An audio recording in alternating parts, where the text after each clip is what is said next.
engaging your students in online classes. Big goal. Thanks, sorry for the delay. I'll pick up the pace a bit. Is that too dark if I do that? That's great. Okay.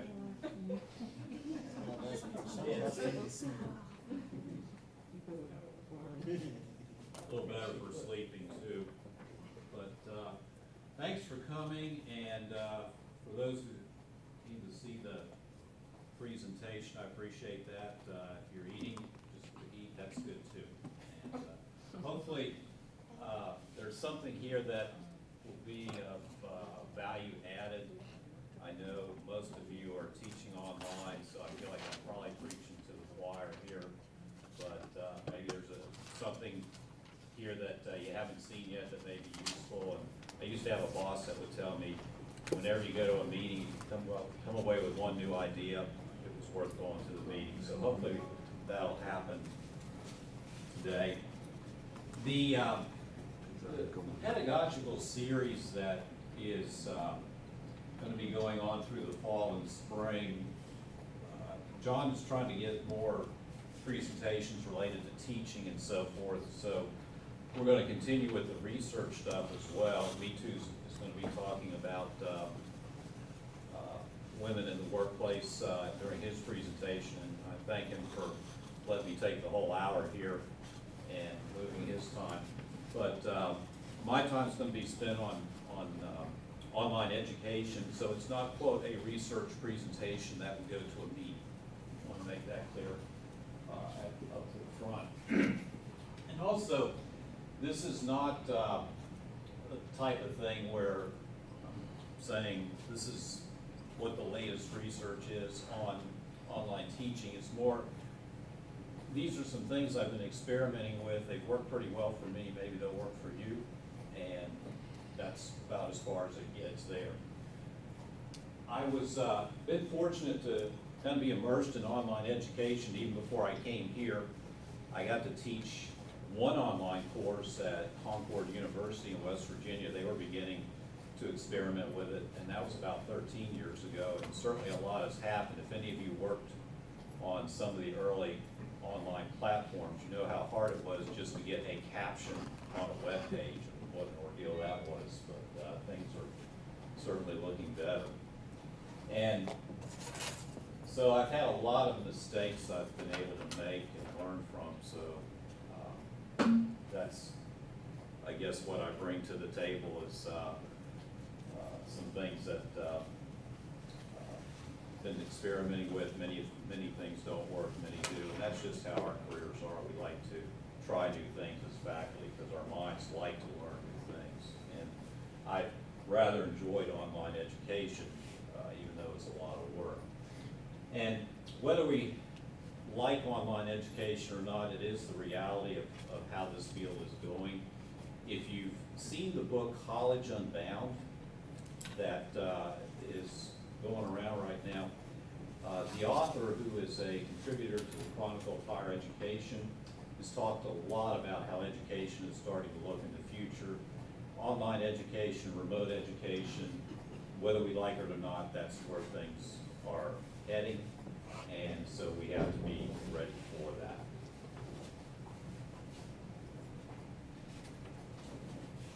And as you can see, I just now remembered I did this. I had never used that option before. I thought it was kind of cool at 12:30 last night. There we go. So today I'm going to talk about this idea of engagement and what it means. And I'll tell you what, let's just dispense with that crap. The types of engagement tools will be 1, 2, 3, these right here, starting with synchronous discussions. I'll go to the survey tool in Blackboard. I'm going to talk about how I use a bio page and a little bit about lecture materials online, engaging students with the assignment tool, and how I use the banner tool in Blackboard. If you came to the presentation I did last year on online education, you might remember that I talked a lot about a tool called Waypoint Outcomes, which was very good for assurance of learning. Unfortunately, we no longer use that software here at the university, and that was actually a decision made by Waypoint, not UNCP. So it was a very good tool, but it's gone. If you look at your assessment link on Blackboard, you'll still see it there, but it's not going to work. So you just have to leave that alone. So what I have to do is, instead of using Waypoint, I'm now having to use the assignment tool, which is not as good, but that's the reality. When I guess I'm done, I'll have a couple comments, time permitting, so we'll kind of get going here. Again, at 12:30 at night, that looks kind of cool. Here we go. Now, when I talk about engagement today,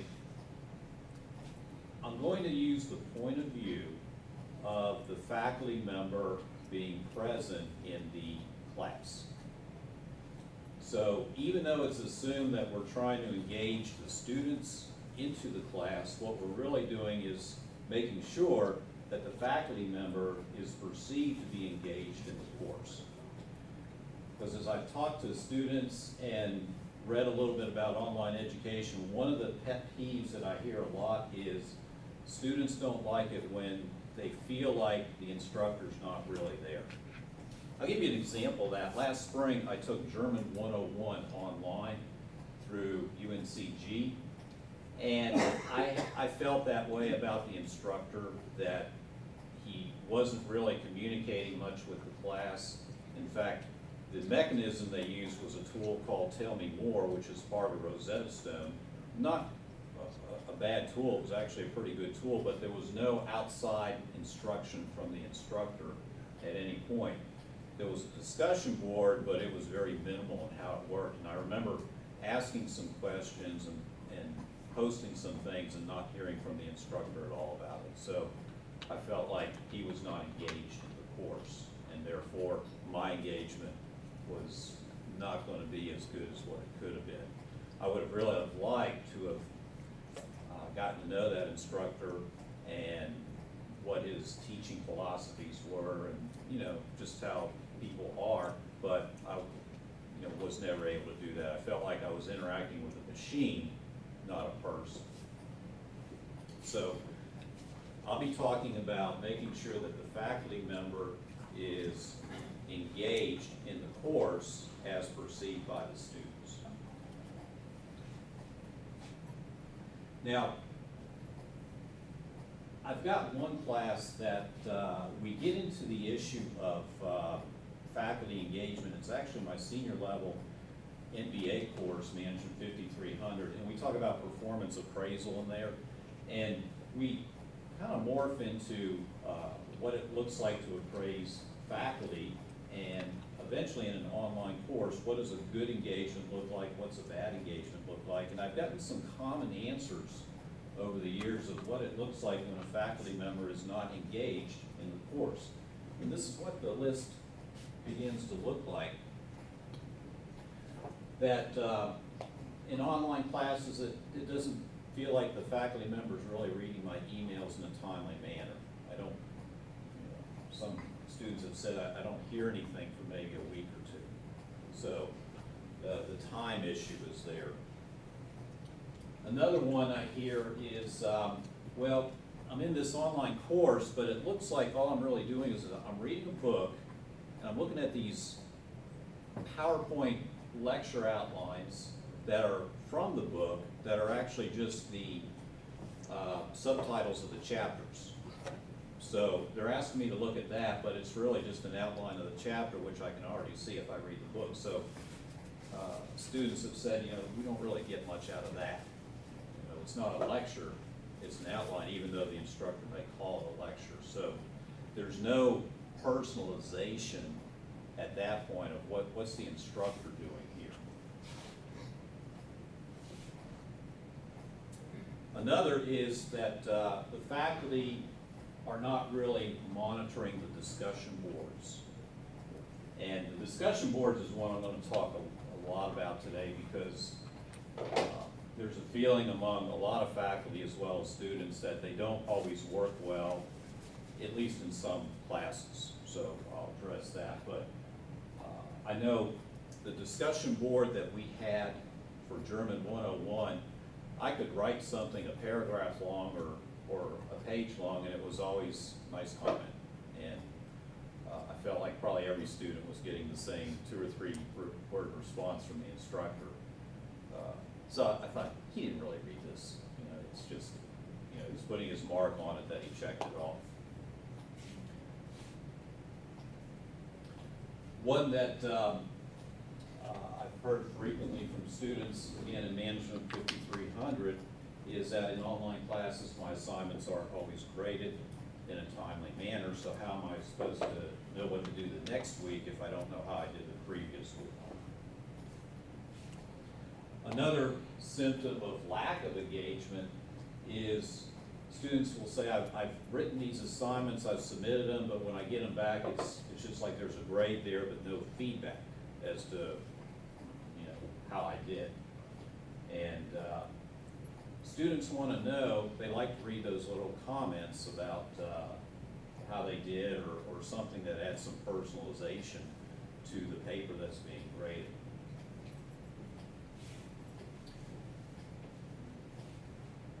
So this is actually my definition of engagement. This is not from the literature. This is just Rick's definition, and I'll offer it at least for today for what it's worth. But it's the idea that the students in your class feel like you're there, and that you actually are participating in the course, and that you're not so busy that you can't check into it from time to time. So even through today, there are a lot of people who are skeptical of online education, and they should be, because there have been a lot of bad examples of classes in the past, even up through today.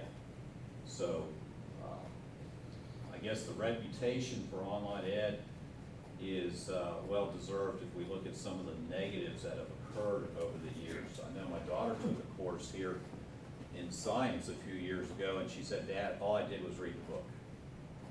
There was no lectures, there was nothing else. I just read the book, took the exams, and that's an example where there was no personalization of the material from the faculty members.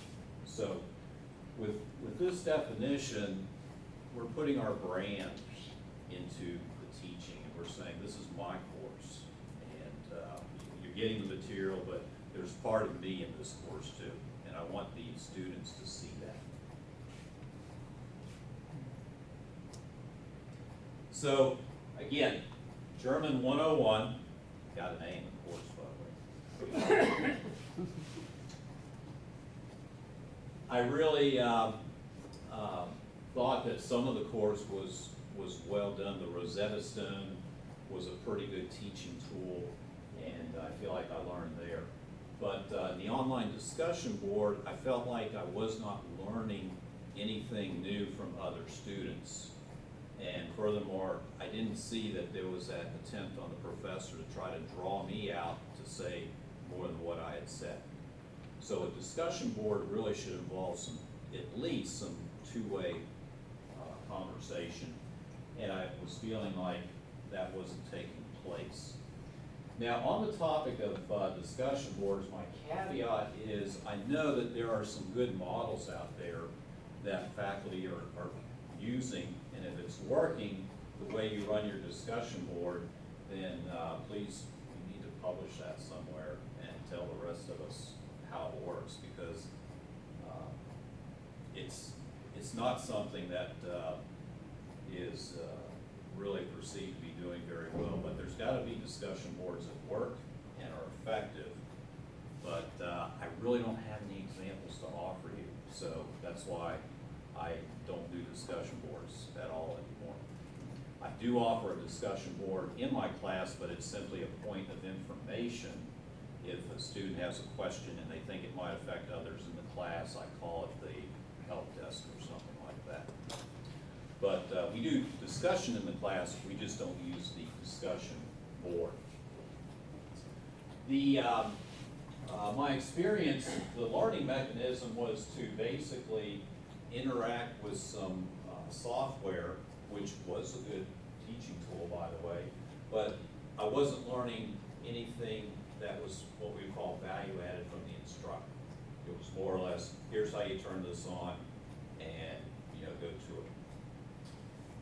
Finally, there wasn't any discussion on the board that was there between members of the class. I didn't know anyone else in the class, they didn't know me, other than they would see my name when I posted something. So the question is, well, can that be done better in an online class? And the answer, of course, is yes, it can. So I'm going to go first to discussion boards and eventually get to this idea of a synchronous discussion. But I think with our discussion boards in an online class, we have to ask ourselves, what is it we want to accomplish first? And there may be several objectives that are important. One, we might just be using it to have the student explain a concept. Well, that's a good use of it. Or, I think we would all agree that the discussion board should somehow offer a way for the student to think critically about some aspect of what they're learning. Another example of using the discussion board might be, well, we know that in some of our classes, particularly our MBA online classes, we have people from different work environments, and when they provide perspectives from their work environment, that enriches the rest of us who are sitting there listening to that discussion, and we can learn from that. Certainly, we would say, well, our discussion board should help integrate concepts in the class, and that's a good thing. And then finally, are we able to integrate what other people are saying in the class? So if we're doing a discussion face-to-face, these would all be things that would probably be part of the discussion, although for your particular class, your subject matter is going to be different. You might be zeroing in on one or two of these and saying, well, here's what I really want to accomplish, and that's fine. But the idea is to get away from, well, you say something that you want to say and then comment on what three other people are saying. And, I just, to be real honest, I don't think learning takes place in that type of setting. So, again, say, is there a better way to handle that? So my solution for me, as you can tell, I was frustrated by using discussion boards, was to come up with a way to do synchronous discussion, which I know some of you are doing quite successfully. Now, my evolution in online discussions goes something like this. As I mentioned, I'm not satisfied with traditional discussion boards, and frankly, who wants to read all that stuff? It's time consuming if you're really doing it right and if you really want to pick apart what someone's saying, but there's a lot to read there, and we are in front of a computer all the time anyway, so it'd be nice to be able to pull away from reading anything else. So my progression was I felt learning wasn't taking place using discussion boards. And what was happening was that students were pretty good at saying what somebody else was saying. So, okay, that's nice. I began with text chat, which is, I believe, still available within Blackboard. And with that, you're simply doing a text, doing a chat through text, just like you would if you were chatting with somebody online somewhere else. And believe it or not, that worked pretty darn good. Once we set some rules as far as the order of speaking. I learned quickly you can't ask an open-ended question and then sit there. Otherwise, you're going to see all this text coming at you in random order. So in text chat, we learned how to do what we call netiquette, where there was a certain way you raised your hand and a certain way you waited until it was your turn and so forth. And it worked pretty good. But texting is texting. We went to virtual chat, which had a few more features in text chat. I think you could put a picture up or something like that, but you were still typing. And obviously someone that's a slow typer isn't gonna be involved in the chat very much. So it got to the voice chat tool, and I began experimenting with Blackboard Collaborate. And just so I know who I'm talking to, how many people are using a synchronous chat right now of some type? Okay, so I'll talk a little bit about that. I felt like once the interaction was going pretty good, and I was beginning to do some questioning and answering from students, that I was feeling more satisfied with how the chats were going. Plus, I was able to assign a grade right after the chat session. I didn't have to go back and read anything. That was nice. I love it, because I know we all want to be efficient, and I like that.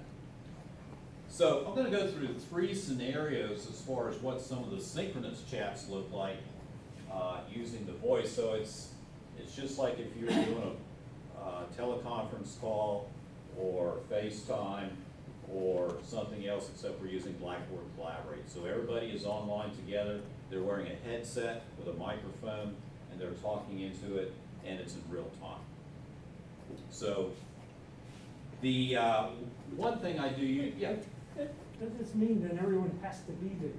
I mean, the whole concept in online is you can be anywhere at any time. Right, and I'm glad you asked that question, because that's the very first question that gets asked. Well, you told me this one. Yeah. Yeah. Oh, did I? Yeah. But that's, I'm gonna hold on to that question, because I'm gonna answer that in about 2 slides. Okay, sure. And yes, the answer is, if they are going to contribute to the chat, they got to be there. But online education, the big advantage for the student is the flexibility. Plus, we have people in different time zones, and they may not be able to get to the chat. Let me just go ahead and jump off ahead. Sure. The solution to that is you have to schedule chat times, multiple chat times at different times of the week. And right now, what I found with a class of about 20 is I'll need at least 3 to 4 chat times, each one going about an hour and 15 minutes. So now you're thinking, well, the downside is, that's extra time that you have to put into it. But my feeling is the advantages outweigh that. Plus, we're not lecturing in the classroom during that time. We do have some time we can, deal with the chat times. I do have some students, though, that absolutely cannot make a chat because either work or time zone, the 3 or 4 times I put up may not fit their schedule. And with them, I give them a written assignment that uses the same discussion questions. That's about the best we can do. And I don't like that option, but usually in a class of 20, I may have one that just can't make it. And so they can't be penalized for that because they took the class online for the flexibility. So what typically happens is, now I will say right now, I've got a first, this leadership and change class has 29 students. I'm probably going to have 4 or 5 sessions to catch everybody in that one. So that'll be a little labor intensive. And certainly with Management 466, where I first started doing this, the numbers were getting pretty high. We were doing probably about 4 a week with the bigger sections. One of the first things I usually do, the first chat, is simply I'll ask a question and go around the room and ask each person to introduce themselves and say something.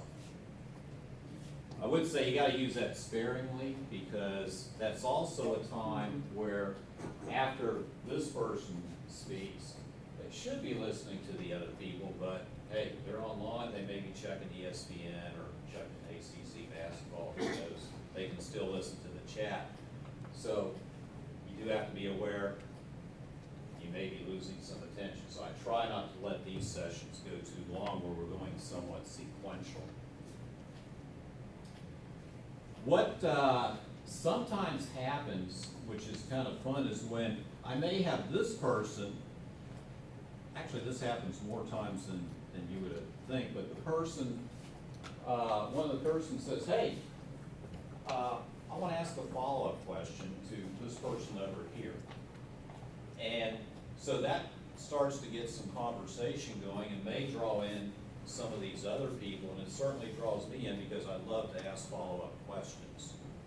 So that can happen with this sort of let's go around the circle approach. Now, this one I'll call the open-ended but fairly easy to answer approach, where the question just goes out there and I don't pose it to anybody in particular. And I have found that when I post the discussion questions ahead of time and I say, here's what we're going to be going over, that the participation is very good. I would recommend always pre-posting what you're going to talk about, because there will be people ready to chime right in. So I may ask a question, I get this answer from someone, and then somebody else gives me their answer, and okay, we got two-way conversation. I'm kind of liking this now, and I'm asking my follow-up questions, and I might be saying, well, this thing that we're talking about, would this work at your place of employment? So now, we're all getting to hear the work environments of the other people in the class, and hopefully people are saying that, well, management's kind of a contingency-based thing. Not everything works equally at all places, so we begin to have those kind of discussions. That person might respond, but what I really like is when you get this progression where you've got someone else responding to somebody else in the class over something they said. So now you're getting this conversation that's outside of me directing it.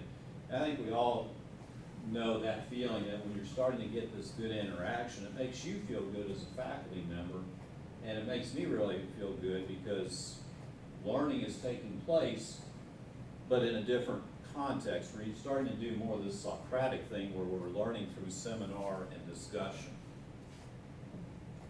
Now, the harder questions we'll call, this would be the third kind of questions I ask, open-ended but critical thinking.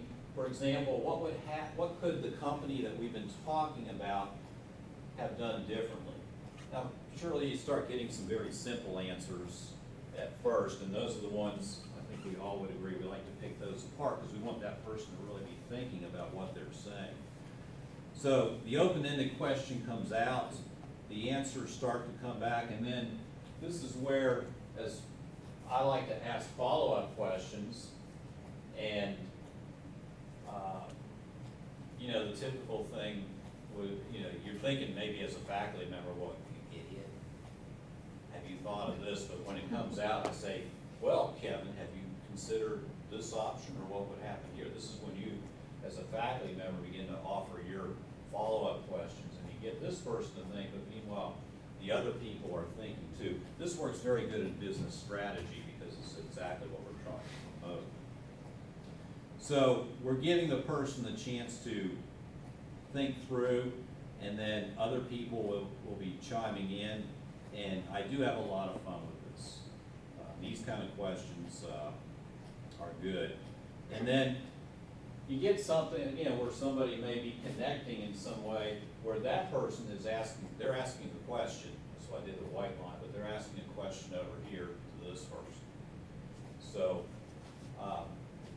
this has been working. I've been doing the chats now since 2012, and it's been an enjoyable process to start hearing the interaction of the students with each other while we are in a virtual synchronous chat. Now, occasionally, you got that one person out there not saying much. I usually don't call on people directly because there hasn't been much of a need to, but we know how we all get that one quiet person that maybe doesn't say something. I do try to draw them in as well and say, well,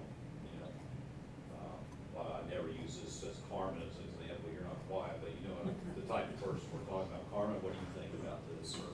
Or what do you think about what Chad just said? So, anyway. Now, I know what I'm talking about are things that you already do in your classroom. As far as discussions, we all like discussions, but they work well in the online environment. So, a couple caveats, and this gets back to Carmen's question. You do need some multiple times where the students can sign up. For example, in the org leadership class, I've got Sunday night from 8 to 9:15, Monday night from 7 to 8:15, Tuesday night from 8 to 9:15. They can sign up for any one of those, and I'm probably gonna have to add a fourth section, but we do one chat a week, maximum of 10 chats for the semester, so not every week. But that format, it is labor intensive, but it's fun. I mean, I enjoy it. Yes, Steve? Can I change which chat group I'm with? Yeah, I do. I Depending get on that what the one a football lot. game is? If I'm signed up for Monday, can I go to Tuesday? Yes, good football game on Monday night. As a matter of fact, Monday nights have been, or sometimes low with certain people, so, and I understand why. So, yeah, I do say, yeah, you can change. I like them to try to keep it, because I'm looking for a chat size of about 4 to 7 students, so, yeah. So one of the questions I have is, would you have problem assigning grade in this kind of discussion? For example, in terms of quantity, you could capture how many times you responded, but what about quality? And does this text being captured so you could go back and see who typed what? So you could, Well, you know, judge the now we're no quality. longer typing anything, I'm just listening. And afterwards, I do have a little rubric where I assign points. It's very simple. It's basically involved, active, not so involved, not so active, and then if they weren't there at all for any chats, it's a 0. So it's a very simple rubric. But there's nothing for me to read. If I can assign the grade right after the chat, because I know who was active and who wasn't. And I use the example with 8 circles up there, but typically the chats are more like 5 to 6. I don't like them going below 4. Although we've had some good, if the people are right, 3 online at the same time can go good if the people are being pretty transparent. But sometimes in a virtual chat, they would be like they were in a regular chat, you know. Whereas if they were texting, they might be a little more active. Yes, Steve? I'll assume that you got 4 chat groups. And if my buddy's in chat group 1, he could tell me all the good stuff and I could be ready by the time I chat, or do you change the questions that you're gonna chat about? Okay. Sort of like the cheating Yeah. quiz on passing. What was on the test that you just had, because I'm coming up, I know they give me the same test. Oh, okay. Well, we're not doing test Right, questions but or anything, chatting but I know what is you're still- saying. Is there an advantage by talking to someone else in the chat? I don't think there is, because I'm already giving them the questions to look at. But the type of question that I try to ask, and I'm gonna tell you exactly the way I heard someone explain it to me one time. I try to ask questions that I don't know the answer to. And by that I mean, if I'm asking an open-ended question and I want you to talk about a strategy for a company and what they did wrong, I honestly don't know what you're going to say. And I honestly know that there can be multiple strategies that some companies could take to get out of what they're doing. Now with MBA students, they're gonna tell you what they think, and often could care less, you know, what maybe someone else is saying. Because there are some people with strong opinions in some of these chats, so I don't think it would be I haven't seen an advantage there. So the grade on the chat is more participation and active involvement, whether I really felt like you were tracking or not, as opposed to did you give the right answers. So when I say a question I don't know the answer to, it's one that I want the student to think about. You know, I'm not asking, well, how many ways are there to skin a fish? It's more like, how do you grow the fish farms? Lydia? Well, hopefully you won't have a lot of students like the one who cannot make it where you have to do the written one, because that would seem unfair. Mhm. that student would have a lot of advantage, a lot of time to prepare the answer, whereas the students who are in the chat room basically have to respond within that, a few seconds or minutes there. So, I don't know if you have a way to, I guess not, because, that's how you plan it, so. Yeah, that the person stakes aren't obviously really have that a- high per chat. Yeah. It's, with 10 chats, it's 5, 10 points, it kind of depends how I've got the rate set up, but if they miss a chat, it's not like it's gonna kill their grade either, or that they're seeking to have some big advantage of knowledge when they say they're the last chat of the week. It just doesn't go around, happen like that. But anyway, so you do have the time investment, but on the other hand, in online, if your lectures are set up, you're not going to class either, so I figured, well, that's time I can spend on chats anyway. And me personally, I enjoy the interaction with the students and so forth. Like I said, if you're doing let's go around the circle approach, that's really more for introductory day.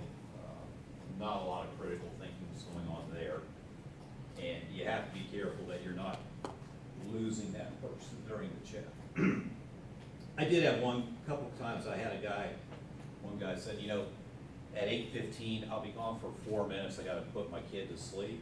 I've actually had a couple of people tell me that, and I'll be away from the chat. So I said, yeah, that's fine. All right, for us to hear each other well, I recommend each student get a headset. It is possible to talk over your laptop and we can hear you, but not as good with the headset. And the headset I recommend has a speaker to it, so the quality usually comes out good. I have not been using the camera. In Blackboard Collaborate, you look silly anyway with the headset on, so instead I use the whiteboard. Also, the chat is not, you could use it for a lecture if you wanted to, but it's not really designed to be a lecture. It's time for the students to talk. So I don't present new material there unless I've got a quick example I can show on the whiteboard. Now, I've got, each semester I do a survey instrument, which I'll give you more information about. And when I'm trying something new in a class, I want to know if it works. So I do these surveys of the course to see what's working, what's not. In the survey option of Blackboard, the responses are anonymous. You can't see the student response. You just know if they responded or not. What's kind of neat is you can get statistics and also open-ended answers to questions. So this is my notebook just for Management 466, and I've got all the things printed out since about 2012, I think, when I started doing this, different things that I've done in the class, whether it's working or not. And this has really helped me. It's kind of like having AOL in a notebook, because I can make the changes right there if something's working or not. And I have had some things that just aren't working, but for the chats, I've always wanted to know, well, are you liking them? And in this question, I've worded it in the negative, but about 89%, I prefer to use regular discussion board where we write our comments instead of using Blackboard Collaborate. But 89% said, no, I'd rather use Collaborate. Some people don't. So I think that might have been that was 9 students, so that would have been one person there. Here I later on in the survey, I liked how we used the weekly chats using Collaborate, and there is one missing here. One of those should probably be 11%, so it was just the opposite. So that was just from one class. I do this with all the classes. I look at the stats and so forth. Here was one from Management 466. I asked the question differently. Did you like the chat, or would you rather have discussion board, or does it matter? And this one was skewed a little bit more in favor of discussion boards. It's like, okay.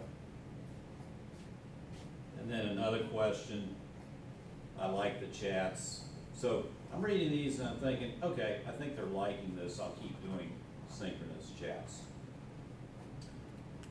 In the interest of time, I'm gonna just skip these two, but it's more of the same, but I do want to say that Blackboard Collaborate is probably on the way out in terms of this type of chat. We're getting some better tools, and James, the one you said it was Cisco WebEx. Cisco WebEx is one that we're probably going to start using here at Pembroke. It connects a lot easier, and Melissa Mann is currently pilot testing it right now. She showed it to me, it looked real good.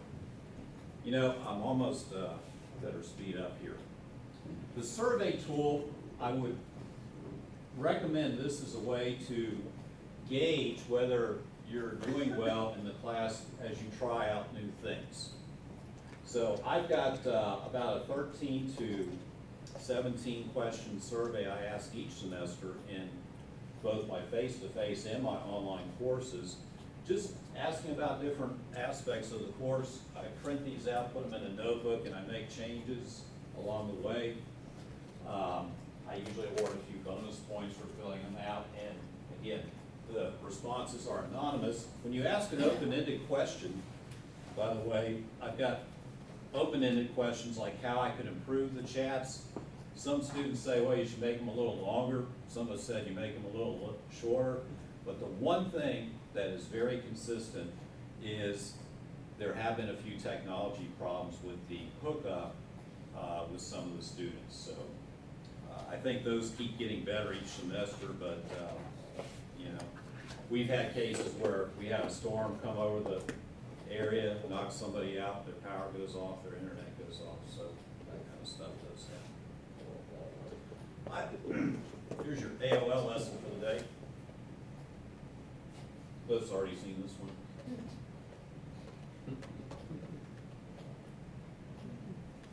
This is how AACSP views AOL. Okay. The survey data, again, like having your own mini AOL program, but when you're, well, I'll say, when I'm making changes in the class or want to try something, I try it. At the end of the course, I see if it worked, make changes, and I'll give you an example. I think I've got 2 examples of this. You know, it's this whole idea, you go through iterations till you get it right. Now, let me talk about this one right here, the case analysis for Mansion 466. This, actually we're not doing this one this semester, we're doing capstone, but one thing I learned after a couple semesters of doing this particular project, it's an individual writing assignment for a WD course, so they write it as an individual, and they do a case analysis. And the one thing that students start to say over and over is, can we hand it in smaller sections, and instead of all at the end of the semester?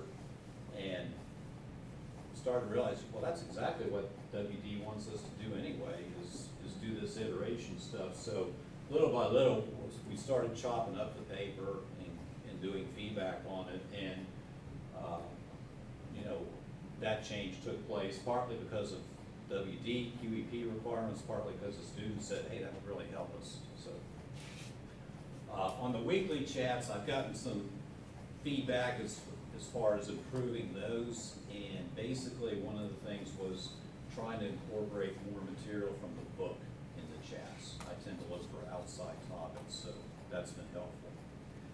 I use a bio page to, this is another way about engaging students.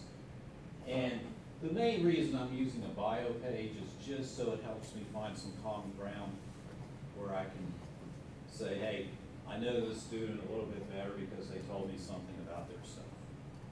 So I post these online if they are okay with that. It has their picture, and then other people can see who's in the class.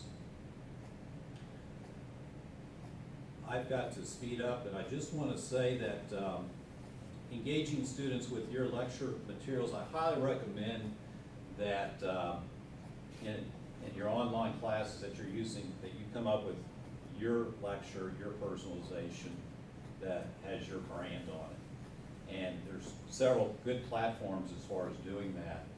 And certainly you can add TED Talks and other things to supplement that, but you want your instruction in there in some form. And I think if you're using your voice and you're recording your slides, you're just personalizing it, you're making it more you, and you'll have some fun with it. But what I've been doing for a couple of years now, and I had some coaching from Ed Damon, who used to work here, but he helped me kind of get into this routine, was the PowerPoint slides. He got me turned on to Audacity, the sound recorder, which is very good, and then I mixed with Camtasia. That's not the only way to do this. Suzanne, our new faculty member in marketing, is doing a different platform, which is working great for her. And I know some of you are probably doing different stuff. Ollie helped me on some of this stuff too, get me organized. Ollie was definitely ahead of his time. Ollie Bishop, when he came to online education, so he's a good resource person. But does anyone use Audacity? Okay, Jim does. You know how good it is. But the key thing I like about Audacity is the ability to edit your voice. You can take out the ums, the sneezes. You can eat a sandwich, come back, and it's very easy to do. The PowerPoint recorder is very limiting, and you feel like you're just a lot of pressure not to make a mistake. With Audacity, you know, I can be going along and just say, oh shoot, I messed up here, and I'll just make a note, delete this part, and then I can go delete it. So I really like it, but on the other hand, I do recognize we tend to go with what we learned first. So that was the one I learned first. Does anyone use the assignment tool in Blackboard? Okay, most of you doing that. I really like this one. Not as much as Waypoint, but the assignment tool, very good because it documents everything you've done when you were grading that student's paper. And plus there's no paper that you have to keep. It's all right there. But this is the one right here where students have told me, you know, I really don't feel like sometimes that faculty member wouldn't really read my paper. And one thing I've tried to improve on is writing more comments on the student's paper. Sometimes it may be a silly thing, but I want them to know that I'm reading your paper, I'm trying to connect with it, and sometimes a 2 or 3 page paper, I'll try to have at least 3 comments in there. So they feel like we're not just going over. You know, I think I'm out of time, so I will just say this, the last thing is I love using the banner board. You can personalize your front page. And this is what was in front of my leadership and change class last December. Most of you know I go teach in Austria in December. So course was finishing up, and everybody knew in the course I was going, so I was able to personalize a little bit and say, oh wait, you know, here's a Christmas market, this is what it looks like, and so forth. So I change these every couple days. All right, I'm out of time, so I better stop. And thanks for your patience. Sorry for the late start. And if you want any of these slides, just email me. I'll send you the file.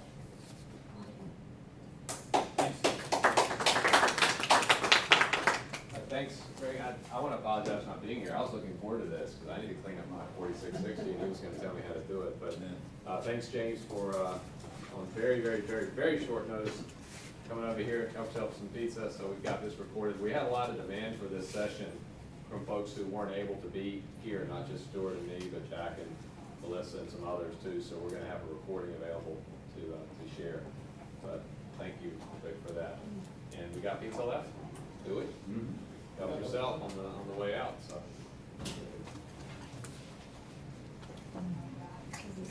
Question. I know you review those Quality Matters courses.